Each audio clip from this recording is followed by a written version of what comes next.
ಕಾರವಾರದಲ್ಲಿ super speciality ಆಸ್ಪತ್ರೆಗಾಗಿ ಮುಖ್ಯಮಂತ್ರಿಗಳು ಅನುದಾನ ಘೋಷಣೆ ಮಾಡದೇ ಇದ್ದರೆ ರಾಜಕೀಯ ನಿವೃತ್ತಿ ಪಡೆಯುವುದಾಗಿ ಕಾಂಗ್ರೆಸ್ ಶಾಸಕ ಸತೀಶ್ ಸೈಲ್ ಘೋಷಣೆ ಮಾಡಿದ್ದಾರೆ. ಕಾರವಾರದ ಸದಾಶಿವಗಡ ಕಾಳಿ ಸಂಗಮದಲ್ಲಿ ಮಾಧ್ಯಮದವರೊಂದಿಗೆ ಮಾತನಾಡಿದ ಶಾಸಕ ಸತೀಶ್ ಸೈಲ್, ಕಾರವಾರಕ್ಕೆ ಸೂಪರ್ ಸ್ಪೆಷಾಲಿಟಿ ಆಸ್ಪತ್ರೆ ಅಗತ್ಯ ಬಹಳಷ್ಟಿದೆ.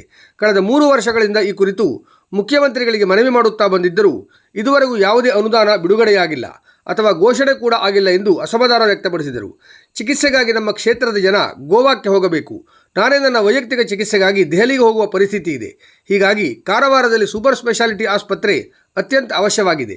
ನಾನು ಈ ಆಸ್ಪತ್ರೆಯನ್ನು ಮಾಡಿಯೇ ಸಿದ್ಧೆ ಎಂದು ಅವರು ಹೇಳಿದ್ದಾರೆ. ಮಾರ್ಚ್ನಲ್ಲಿ ಬರುವ ಬಜೆಟ್ನಲ್ಲಿ ಸೂಪರ್ ಸ್ಪೆಷಾಲಿಟಿ ಆಸ್ಪತ್ರೆ ಘೋಷಣೆಯಾಗಲೇಬೇಕು. ಒಂದು ವೇಳೆ ಘೋಷಣೆ ಆಗದೇ ಇದ್ದರೆ ನಾನು ಪಕ್ಷ ಬಿಟ್ಟು ಹೋಗುವುದಿಲ್ಲ, ಬದಲಾಗಿ ರಾಜೀನಾಮೆ ನೀಡಿ ಮನೆಯಲ್ಲೇ ಇರುತ್ತೇನೆ, ರಾಜಕೀಯ ನಿವೃತ್ತಿ ತೆಗೆದುಕೊಳ್ಳುತ್ತೇನೆ. ಬಜೆಟ್ನಲ್ಲಿ ಅನುದಾನ ಘೋಷಣೆ ಆಗದಿದ್ದರೆ ಬಜೆಟ್ ಆದ ಮಾರನೇ ದಿನವೇ ನಾನು ರಾಜಕೀಯದಿಂದ ದೂರ ಇರುತ್ತೇನೆ ಎಂದು ಸತೀಶ್ ಸೈಲ್ ಸ್ಪಷ್ಟಪಡಿಸಿದರು. ಅಲ್ಲದೆ ನಾನು ಯಾವ ಪಕ್ಷಕ್ಕೂ ಹೋಗುವುದಿಲ್ಲ, ಯಾವುದೇ ಕೆಲಸವನ್ನು ಮಾಡುವುದಿಲ್ಲ. ಈ ಕ್ಷೇತ್ರದ ಜನರಿಗೆ ಸೂಕ್ತವಾದ ವ್ಯಕ್ತಿ ನಾನಲ್ಲ ಎಂದು ತಿಳಿದುಕೊಳ್ಳುತ್ತೇನೆ ಎಂದಿದ್ದಾರೆ. ಸತೀಶ್ ಸೈಲ್ ಅವರ ಈ ಎಚ್ಚರಿಕೆ ರಾಜಕೀಯ ವಲಯದಲ್ಲಿ ತೀವ್ರ ಚರ್ಚೆಗೆ ಗ್ರಾಸವಾಗಿದೆ. ಮುಖ್ಯಮಂತ್ರಿಗಳು ಕಾರವಾರದ ಬೇಡಿಕೆಗೆ ಯಾವ ರೀತಿ ಸ್ಪಂದಿಸುತ್ತಾರೆ ಮತ್ತು ಮುಂದಿನ ಬಜೆಟ್ನಲ್ಲಿ ಆಸ್ಪತ್ರೆಗೆ ಅನುದಾನ ಘೋಷಣೆಯಾಗುತ್ತದೆ ಎನ್ನುವುದನ್ನು ಕಾದು ನೋಡಬೇಕಿದೆ. ಮಾತ್ರ ನಮ್ಮ ಮೆಡಿಕಲ್ ಕಾಲೇಜನ್ನು ಸೂಪರ್ ಸ್ಪೆಷಾಲಿಟಿ ಆಗಲೇಬೇಕಂತ ಹೇಳ್ಕೊಂಡು ನನಗೆ ನವಂಬರಿಗೆ ಬರಲಿಕ್ಕೆ ಹೇಳಿದ್ದಾರೆ. ನವಂಬರ್ನಲ್ಲಿ ನಾನು ಪ್ರಾಜೆಕ್ಟ್ ಕಾಸ್ಟನ್ನು ತೊಗೊಂಡು ಹೋಗ್ತೇನೆ. ಮಾರ್ಚ್ನಲ್ಲಿ ಅವರು ಮಾಡಿಕೊಡ್ತಾರಂತ 110% ಹೇಳಿದ್ದಾರೆ. ನಮ್ಮ ಅದು ಆಗದೇ ಇದ್ದರೆ, ಅಪ್ರೂವಲ್ ಕೊಡದಿದ್ರೆ ನಾನು ನಿಮ್ಮೆಲ್ಲರ ಮುಂದೆ ಹೇಳ್ತೇನೆ, ಐ ವಿಲ್ ಆಲ್ಸೋ ರಿಟೈರ್. ನಾನು ಬಿಟ್ಬಿಡ್ತೇನೆ. ಪಕ್ಷ ಅಲ್ಲಪ್ಪ, ನಾನು ಮತ್ತೆ ರಾಜಕೀಯದಲ್ಲಿ ಮುಂದುವರೆದಿಲ್ಲ, ರಾಜೀನಾಮೆ ಕೊಟ್ಟು ಮನೆಗೆ ಇರ್ತೇನೆ. ಇದು ಪಕ್ಕ. 50 ಕೋಟಿ ಕೊಟ್ಟಿದ್ರಲ್ಲ, ಅದರೊಳಗೆ ರಿಕ್ವೆಸ್ಟ್ ಮಾಡಿದೆ ಎಲ್ಲರಿಗೂ. ನಾನು 50 ಕೋಟಿ ಅದೇ ಹಾಸ್ಪಿಟ್ಲಿಗೆ ಹಾಕ್ತೇನೆ, ನೀವು ಎಲ್ಲ 25 ಕೋಟಿ ಕೊಡಿ ಅಂತ ಹೇಳಿದೆ ಬಾಕಿ ನಮ್ಮವರಿಗೆ. ಆವಾಗ ಅವರು ಒಪ್ಕೊಂಡಿಲ್ಲ. ನಮ್ಮ ಮಿನಿಸ್ಟ್ರಿಗೂ ಹೇಳಿದೆ.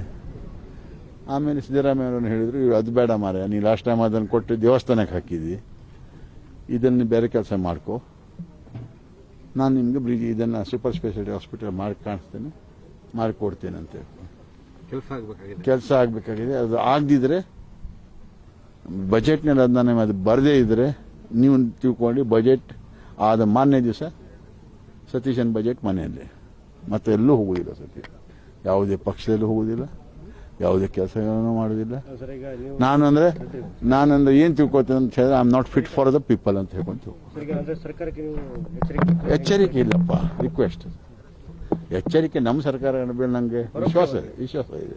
ನಿಮ್ಗೆ ಹೇಳ್ಬೇಕಲ್ಲಪ್ಪ, ನೀವು ಏನಂತೀರಿ, ಬ್ರಿಡ್ಜ್ ಮಾಡ್ತೇವೆ ಅಂತ ಹೇಳಿದ್ರೆ ಅದು ಇದೇ ಶಾಸಕರು ಹೋಗಿ ಹೇಳಿದ್ರು ಹಳಗಾದಲ್ಲಿ ಬ್ರಿಡ್ಜ್ ಹಣ ತಿಂದರು. ಅಲ್ಲಿ ಹೋಗಿ ಹೇಳಿದ್ರಿ, ಅಲ್ಲಿ ಬ್ರಿಡ್ಜ್ ಹಣ ತಿನ್ಲಿಕ್ಕೆ ಆಗ್ತದೆ, ಹಣ ಸತ್ಯವಾಗಾದ್ರೂ ತಿನ್ಲಿಕ್ಕೆ ಆಗ್ತದೆ, ಕೊಟ್ಟರೆ ಆಗೋದಿಲ್ಲಲ್ಲ, ಅಲ್ಲ ಆಗೋದಿಲ್ಲಲ್ಲ. ಮತ್ತೆ ಅದನ್ನು ಅವರು ಹೇಳ್ತಾರೆ, ನಾವು ಕೇಳ್ತೇವೆ ಅಷ್ಟೇ, ಮಾಡಿ ಕಾಣಿಸ್ತೇನೆ. ಎಲ್ಲ ನಾನು ಒಂದೇ ಹೇಳ್ತೇನೆ, ಇವತ್ತು ನಾನು ಮುಂದೆ ಹೇಳ್ತೇನೆ,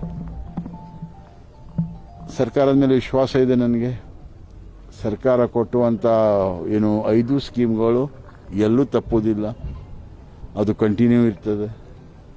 ಮತ್ತೆ ಆದಷ್ಟು ಹಣವನ್ನು ತಂದು ಈ ಭಾಗದಲ್ಲಿ ಸೆಂಟ್ರಲ್ ಗವರ್ಮೆಂಟಿಂದ ರಿಕ್ವೆಸ್ಟ್ ಮಾಡ್ತೇನೆ.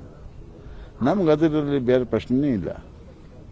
ಆದರೆ ಸ್ಟೇಟ್ ಗವರ್ಮೆಂಟ್, ಸಿದ್ದರಾಮಯ್ಯ ಸರ್ಕಾರ ಇರ್ಬೋದು, ನಮ್ಮ ಡೆಪ್ಯೂಟಿ CM DK ಶಿವಕುಮಾರ್ ಇರ್ಬೋದು, ಅವರಿಬ್ಬರು ಒಟ್ಟಿಗಿದ್ದಾರೆ.